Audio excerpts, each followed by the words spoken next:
Now let's continue and with Ross's attempt to split the notions of right and motives and morally good. He's got a couple of arguments here. I think they're a little fuzzy. A few commentators have pointed out how weak they are, and I'm sympathetic to what he's trying to do, but I don't think it's entirely clear. Nonetheless, I'll try and tidy it up a little bit. There's two of these arguments. The second one I think is even dicier. The first one I think is not too bad, and it goes roughly something like this. Keep in mind what he wants to do. He wants to show that acts done from a good motive. That's not going to make them morally obligatory. Remember, a right act is a morally obligatory one.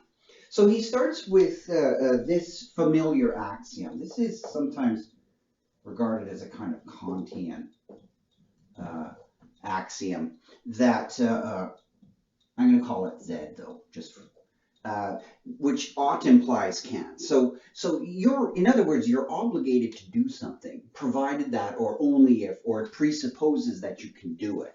It seems a little odd to say you're obligated to do something, and you can't possibly do it. Like, could I say in some ways you're obligated to flap your arms and fly out of the room? You'd say, well, how can that be an obligation? I can't possibly do that.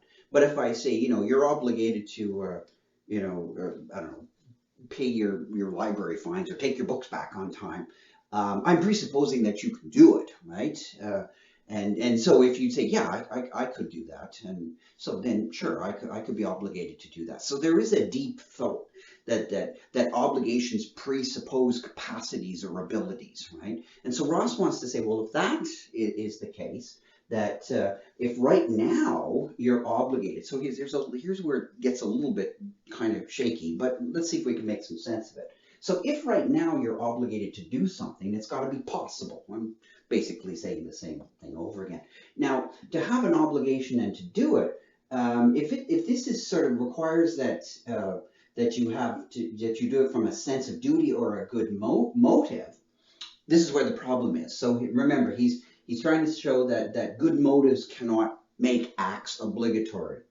And so it's acts done from a good motive are never morally obligatory. So don't lose sight of that. That's what we're trying to show, is that this isn't the case. So if I'm obligated, then it must be possible. So to have an obligation and to do it, like to discharge, to have a duty and discharge it, requires that I would do it from a sense of duty, like a proper motive.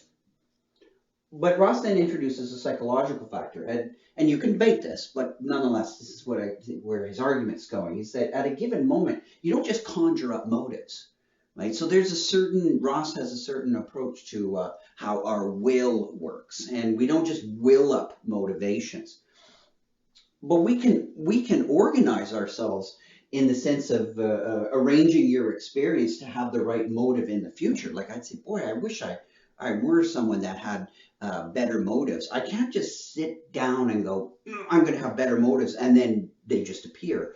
But I could do things to change myself such that I would have better motives in the future. Like, if I wanted to have, better motives about exercising or something, I might do things like buy an exercise bike or do some things to increase the likelihood that I'm going to have these kinds of motives that I want to have. So we're not helpless when we come to our motives. We can, bring about motives, but we can't bring them about like with the snap of a finger.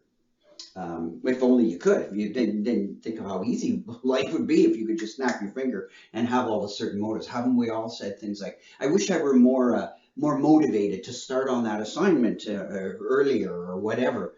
And then sometimes we say, well, I'm going to, because I'm going to get fearful as the deadline approaches.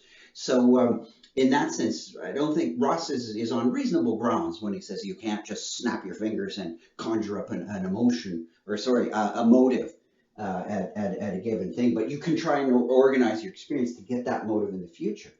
But if I have a duty now, then that can't be grounded on some kind of motivation now, because I may not have that motivation now. So if I truly have a duty now, it cannot be because of a motive. So this idea of duties and obligations, he really wants to split that from motives and psychological factors. So when I talk about Ross and his intuitionism and sort of having an immediate perception of things. It's not a psychological thing in the sense of motive. So he's very much like Kant. I think sometimes I like to think of him as a cleaner Kantian, and a tidier one, because he doesn't have a sense of duty, right? He doesn't have anything like that. So it's a little bit different than Kant, but he is a Kantian in the sense of being a deontologist, and he really wants to split it away from any kind of consequentialism.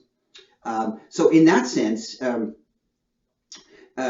duty is not going to really be unpacked in terms of motivations, and so ultimately moral obligations are not going to be unpacked in terms of motivation. So motivations are out, and Ross, again, we'll see in the next chapter, he's against things like consequences being part of the story. So we have duties, and again, the goal is to split duties and obligations. And the second argument that tries to split the notion of right from morally good, I think is a little fuzzier and even harder to follow. So I'm going to just say that the ultimate conclusion of these two arguments, the first that I tried to present a sketch of, and the second one, which I'm just going to kind of pass over in silence, is that we have a duty to things, period. Sometimes you just have duties, right? And they're just obligations, and they're not grounded on something else. They're not grounded on motivations or whatnot, or senses of, or whatever. They're just duties. Duties are just things in the world. And, careful about too much about the word thing, but duties are parts of our world, parts of our situations. And he'll talk about this a little bit more in the next chapter.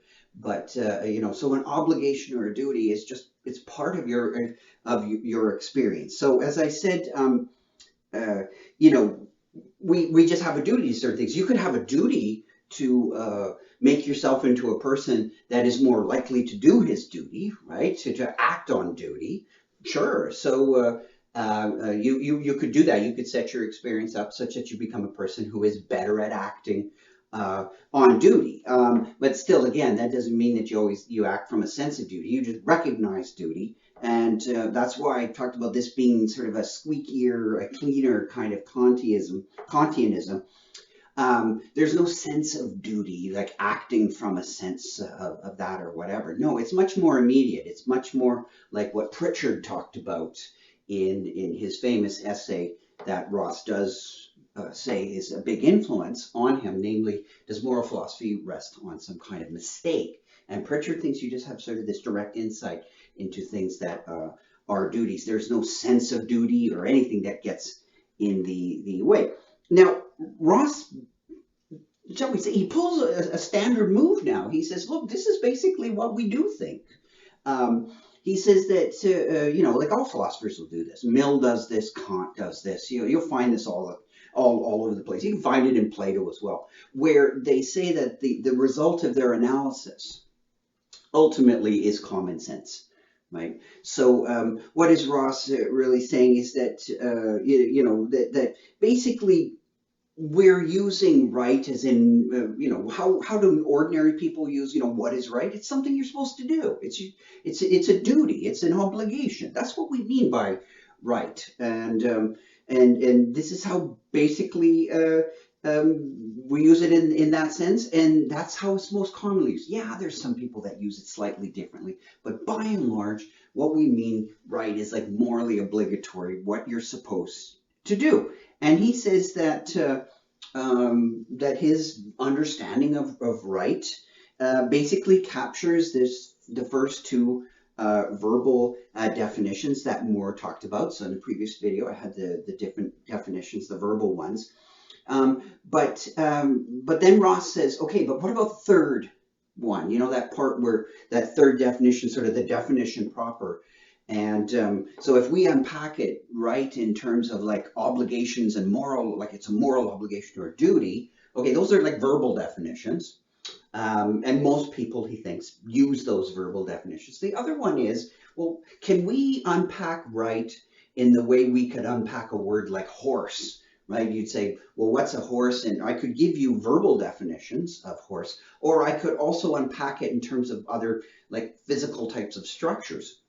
Can we do that, right? Can we talk about, now is if we look at the very notion of right, can we break that into parts the way we can break the concept of horse up into parts like hooves and a stomach and a neck and a head and et cetera, et cetera. So think of it that way. Can right be broken up into a variety of parts? If it's different, then we've separated off from morally good and all these things and obligation. Can we sort of dig inside the concept of right and articulate its inner structure, as philosophers might like to say? So can we unpack right in terms in something other than itself? Now, Ross then he takes a little detour through the history of philosophy, and he looks at attempts to define the notion of right, and he looks at a number of key thinkers of the utilitarian school. So he's looking at people like Bentham, Sidgwick, Mill, Moore. He offers some interesting discussions, as Ross was a lot of in this book. There's lots of very pithy and interesting little remarks on various thinkers and philosophers. And he says that ultimately these attempts to articulate this structure or to define or unpack this notion of right is they basically ultimately fail. So they're interesting, but they're not successful. So he basically can sweep aside a whole host of other attempts to try and define the term right. Now, he then looks and says, okay, well, if these, so to speak, objective attempts, right, to unpack the term right fail, what about subjective definitions of right? He says that most often people try to provide subjective accounts of what's good, right, what I like. And of course, in the utilitarian tradition, there is a big controversy on how to unpack good, well-being, whether you unpack it in subjective terms or objective terms. And Ross, says that there's a number of people that have tried to look at it and unpack a subjective definition of right. He'll discuss that a little bit when he discusses subjective notions of the good later on in chapter 4. But he says, that subjective accounts of good will also cut against subjective accounts of right. So he doesn't think that right is something that can be unpacked in terms of subjectivity or what you happen to think or feel or whatnot. So what now?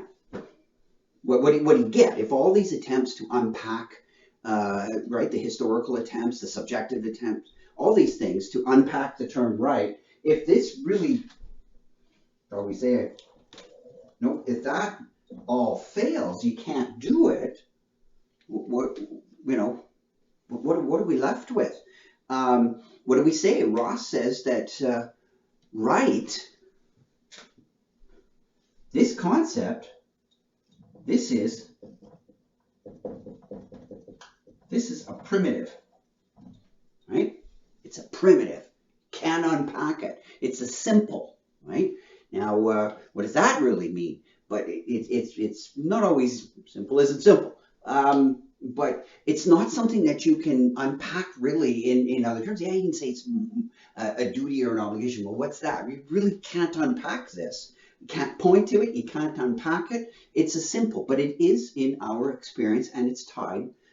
It's a characterization or a predicate, if you like, but it's connected to acts, because what do we talk about? We don't talk about just anything as being right. We talk about morally obligatory acts.